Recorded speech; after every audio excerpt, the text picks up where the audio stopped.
Welcome to the Create Smarter podcast. I'm the host for this episode, Kyle McNaught, and I'm joined by two of our clients, Janet from 95 Creative and Chris from Compass Retirement. How's it going, you two? Good. Thank you for having us. Oh, goodness. This is her first podcast. First podcast. Very excited. So really on the Create Smarter podcast, a lot of what we like to do is talk about different trends, topics, projects that are occurring in digital video, and just talk a little bit about the strategy. So one thing that I find really interesting working and partnering with you two is the content, what we're doing for Compass Retirement. I want to talk a little bit about the strategy, especially thought leadership within retirement services, which is sort of like, wait, what? Like, how are you doing that? So I want to first start with you, Janet. Tell me a little bit about kind of the strategy. Kind of we engaged at the beginning, kind of what was your thought from the 95 Creative, kind of the marketing side, and then how you end up kind of tricking Chris into letting him come to our studio and start filming some stuff. Yeah, it was definitely a trick. I would say it started from the idea, they were already recording or during COVID doing webinars, but we wanted to put more strategy behind it. And I think it's the idea of one to many, but having it feel one to one. And the video does that. Because we do it live, people feel like it's a special invite and they're going to show up. It's very quick. But we wanted them to know that there would be an ongoing series, which is why we termed it webisode versus webinar. And we gave it a name, Need to Know. And we have the same intro every time. And, we have the same type of invite. So it seems like it's getting information out in an easier way. And let me rewind real quick and just explain a little bit about what we're currently doing when it comes to video and stuff. So the Compass webisode is essentially it's not quarterly, it's not bi-monthly, it's sort of when we get our acting gear and get a content, but essentially it is, like you said, it's a one to many. So it's typically you, Chris, potentially other Compass employees, even outside. You guys have brought in outside kind of help and stuff to talk about some of the issues that affect retirement planning, especially for companies. It's really B2B, but it's pretty interesting. And what we do with the webisode is, like you say, it's about tries to be about 30 minutes, sometimes a little bit shorter, but really it's about the Q&A, right? A lot of times you're allowing clients to come in, watch and answer questions, right? Am I missing anything with the webisode and kind of what your goal is with it? No, great. It's a great point. And again, thank you for having us. We are definitely B2B, but we also, our sales channel is really through a wholesale channel. So we work through intermediaries like financial advisors, financial planners, consultants, as well as wholesalers for a lot of the big 401k investment companies who I can't mention by name on here. So we're trying to hit a lot of different people and a lot of different audiences. But just to take another step back, we were playing around with doing different webinars during COVID and trying to get clients on a call to update them, or trying to get, those financial advisors on calls to kind of pitch our services. So we had some kind of trial, and my business partner and I, Seth, kind of knew where we wanted. But I give a lot of credit to 95 Creative, because before they took us on as clients, they made each one of us, there's 3 partners in Compass, kind of fill out independently a sheet, and some of it was kind of funny, like, what's your favorite color? What's your favorite animal? Yeah. But then they went to what do you want to be? Who do you think you are? What makes you different?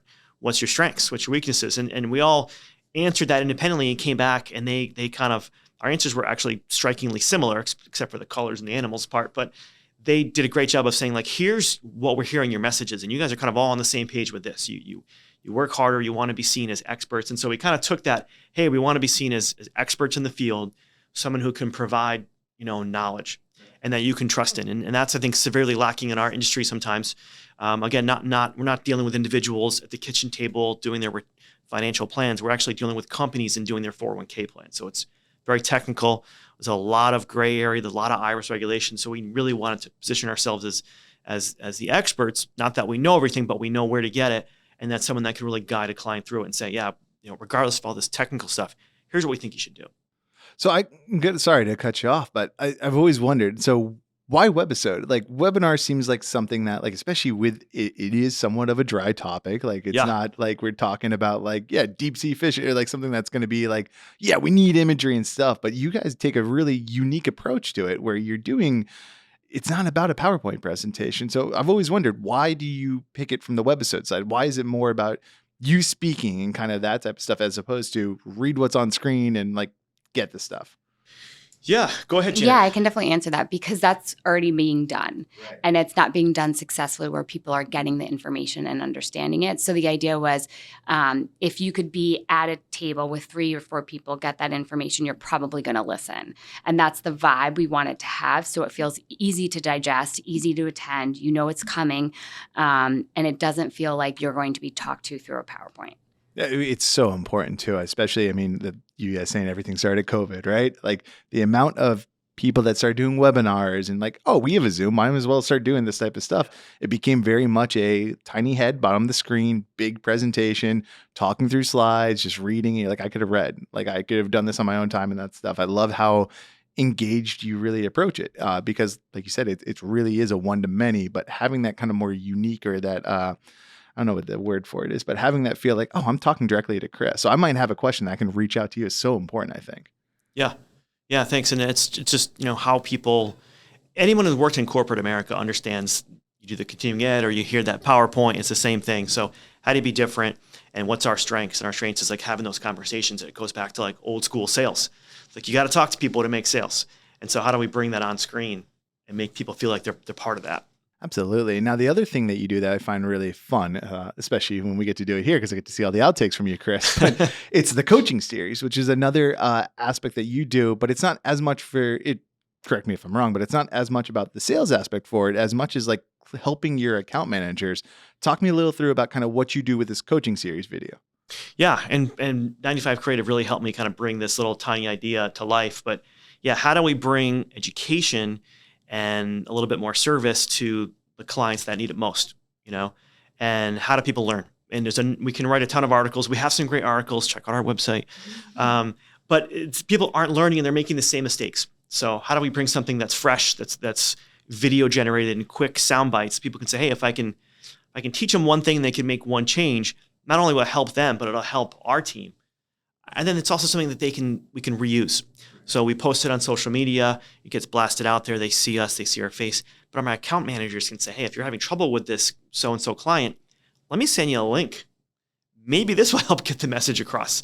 Yeah. Unfortunately, in our business, we have to, sometimes play to the higher revenue clients. So some of the small clients who need more education, we can't always spend the time on that we want. We can't spend 5 hours on the phone walking everyone through every detail. Right. It's possible. Yeah, and Chris made a good point with the webisodes and the coaching series. We have use of those moving forward, so we can splice them up. You help us here at Five Tool, but we can use it in social media and email campaigns and newsletters. It's not like we do one webisode and that's it. We really reuse the content over and over again. Absolutely. And then I think the other thing, Janet, that you can speak to a little bit is the brand, the way, like the look, the feel, the way you're putting this presence out there. I mean, talk to a little bit about that of like why it's important to kind of have the same look and feel and how it helps with thought leadership outside of the Compass bubble, right? When they're not on the website, still putting that content out there. Yeah, absolutely. So we have fantastic designers and copywriters, and they created a brand around need to know and Compass coaching. That way it's recognizable, it's fun, it's approachable, as fun as retirement planning services can be. It's not very fun.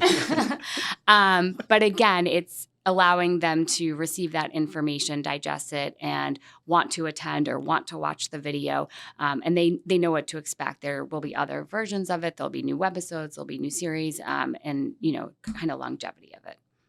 So can I add one point to that? Sorry to cut you off. I think the branding is super important. I mean, we spent a lot of time on that in the beginning when we originally brought you guys on, and then you guys came back with 3 different potential designs. And I actually brought it to all my neighbors just to see like what the feedback was and like what people responded to. And obviously the one that we picked was the perfect one. But then it transfers to all the same colors, and whether it's media, video, or hard copy, PDFs type stuff, it's all the same. So people know what to expect, visually appealing, and they know, okay, well, if this color means this, or this is a call out box, so it's pretty cool. Oh, it's vital, especially just helping the audience kind of know, right? It's parts of like why you call it a webisode instead of a webinar. There's these little things that subconsciously someone's thinking about with like, oh no, I'm about to watch a Zoom meeting again. Like, I don't want to watch this, but like, okay, I'm calling it a webisode. I have branding that like, while we are being in behind the scenes, we're like, oh yeah, it's branding. It's cool. I got the PDF. Misha sent me this. It looks amazing and all that stuff. But it really does go a long way to helping an audience, like a possible client or like a prospect, even your current clients, like, okay, they're really doing attention to detail. This is sleek. I like how it looks. 95 Creative is amazing at their branding. I've used them at other clients that I've had. So it is all so much fun with that. I'd love to know what reactions are. I mean, it's sort of like I send you the data a lot of times, but out in the field, kind of what do you hear? What's happening with kind of Compass? Like, especially it's been about a year now, a year and a half, at least with our involvement with everything. How is it being kind of received out in the world? Yeah, I mean, people think we actually know something. That's great. No, we've gotten a lot of positive feedback. I mean, people love what we're doing.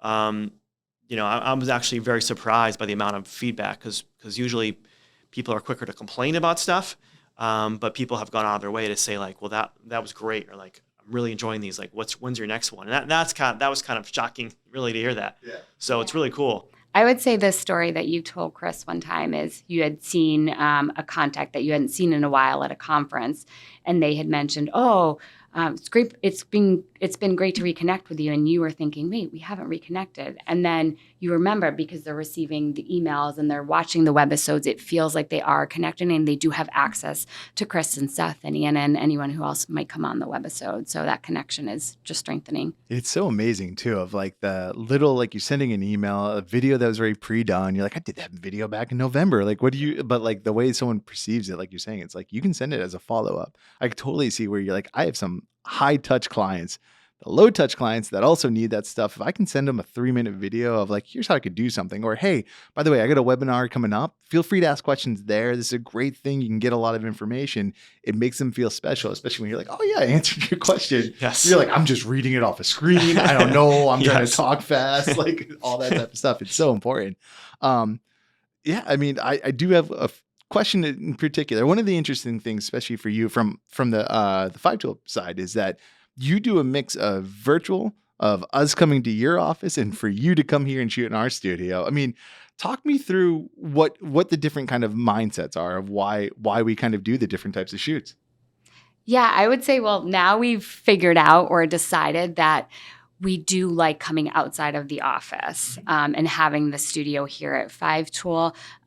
It puts a different spin on just, seeing, again, someone on Zoom or on video in their office. It also brings Chris and Seth together, and they can, have a conversation. And that's what people want to see. They want to see the conversation. They don't necessarily want to see the bullet points that have been planned.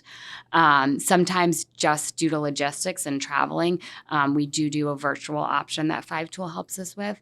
And that, again, is just so we don't lose contact. If we can't seem to coordinate an in-studio session, we want to make sure that we're keeping the audience updated with whatever new information we have. So we put that in as, filler. Anything with you, Chris? I mean, from your side, is it any differences? Well, yeah, I do enjoy coming here. Number one, it does, get us out of the office. There's so many distractions in the office.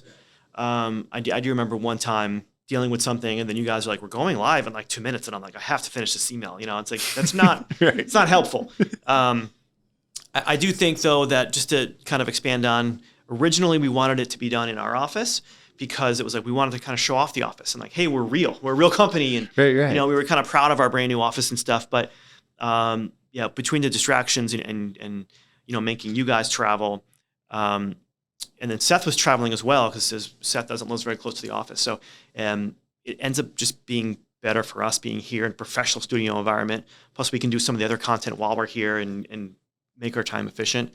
It's just a matter of us for making it part of our schedule and just doing it, and not that's why the webisode series, kind of bring it back, is so important for us. And I know we have been somewhat off schedule, but there is a master plan. We try to hit right around kind of the major milestones of the year for retirement plans, but avoiding the Christmas holidays, avoiding the summertime vacation in New England, like that kind of stuff. So we try to do 4 to 6 a year, Yeah, and I mean, the amazing thing, especially, I mean, we talk a lot about like, oh, cadence, you got to do it often, you got to build the audience, build expectations, but how you do it, like, I wasn't even aware that's built around something that like your audience is kind of like, okay, this is great, it's available when I'm ready. Yeah. Because you could be offering up, hey, Q&A session come, and no one's showing up because you're like, I'm in the middle of tax season right now. I have no opportunity to be able to even breathe. And like somehow you're telling me to stop what I'm doing, watch a 30-minute webisode, ask questions about a topic I wasn't even prepared for. I think it's always the struggle with that stuff. Yeah. Yeah, we definitely have a flexible schedule to accommodate for all of those different periods of the year. Absolutely. Now, the last piece I'll talk about is just the use of social, especially given B2B. I mean, where are we posting the clips? What are you doing with all that stuff? Yeah, absolutely. So Compass is on Instagram, Facebook, and LinkedIn. LinkedIn obviously is where a lot of the content is going. We're doing a lot of behind the scenes on Instagram. We also have a YouTube channel as well. So all the videos, webisodes, and Compass coaching are posted there. And then on Compass's website, there's a resources page, and all the videos are posted there as well. So you have multiple places where we're using them. Sometimes we're chopping them a little bit to do, more snippets on Instagram to put reels up there. Again, the same thing on LinkedIn. So we can kind of break the topic down even further. Yeah. And you're using it for different audiences, right? It's not just like hey, people that don't know Compass, I want them to watch something small, tease them a little bit, move them along. My clients that are with us, I want you to have like the information and the quality, the time, everything that you potentially want. I don't want you to have to sit there and like move on to the next thing. It's brilliant. I think they do a good job, 95 Creative, of the follow-up, our regular scheduled newsletter. They always got a section in there saying, hey, don't forget, we've got this. Like trying to drive people there. And then even with, I think LinkedIn for B2B is probably more appropriate. So people have said to me like, man, you guys are posting all the time. And I'm like, I have no idea what's going on. It's great. But they do some nice teasers on there. Well, they'll show some of like the setup process of you guys putting on mics and us moving stuff around. And then it's like, hey, click on this link or whatever. And it'll take you to our webpage so they can watch a replay of it, Oh, that's brilliant. I think I might have to tell our team about that. That's genius. So just like the behind the scenes, like kind of teasing up, getting the excitement built for like, oh, wow, this is about to happen. Like, you think if you're scrolling through, you see like the 15-second clip. Right. Yeah, you get invited all the time and you're like, oh, I forgot about that. But if like this is showing up in a way, you're like, okay, like this is someone interesting. Yeah, I like that kind of behind the scenes because we do the same. Like we'll do the thought leadership. We're like, hey, we got a really cool webinar coming up. Feel free to subscribe. And like, again, pulling teeth to get executives. For us, it's our co-founders. They're probably vacuuming is why they can't do it. But asking them to kind of post something online and try to tease it. Yeah. It's I can see where you're like, oh yeah, just a couple behind the scenes, get that excitement going and just share it from there. That's brilliant. Well, listen, we love the partnership. We love the way that we've all kind of gotten to grow and stuff. I mean, that's what makes this stuff so much fun for us. So I really, really appreciate it. I know we've already had a long day of recording, so I won't take up much of your time. Janet, Chris, thanks so much for joining me on the podcast today. Thank you. Thanks, Kyle. Absolutely. Thanks for having us. All right.